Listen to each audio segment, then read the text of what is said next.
Human being. খুবই খুবই চমৎকার মাস্ট রিড একটা বই আমাদের বর্তমান তরুণ তরুণীদের জন্য, এবং বইটা লিখেছেন ইফতেখার সিফাত ভাইয়া।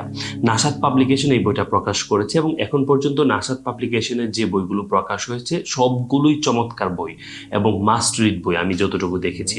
তো এই বইটা সংক্ষেপে যদি আমি একটু বলি যে শতাব্দীর বুদ্ধিভিত্তিক দাসত্ব, আমি পুরো বইটার সামারিটা এইভাবে যদি বলি, আমি যদি বাংলাদেশের একজন খেটে খাওয়া মানুষ, সেটা মুচি হতে পারে, রিস্কওয়ালা হতে পারে, একদম দরিদ্র ফুটপাতের কোনো টোকাই হতে পারে, তাকে যদি বলি আজকে থেকে তুমি আমার দাস, আমি যেভাবে বলবো সেভাবে বসবা, সেভাবে উঠবা, আমি হাসতে বললে হাসবা, আমি কান্না করতে বললে তুমি কান্না করবা, আমার অর্ডারের বাইরে তুমি কোনো কিছু করতে পারবা না, এই লেভেলের মানুষগুলো মেনে নিবে না।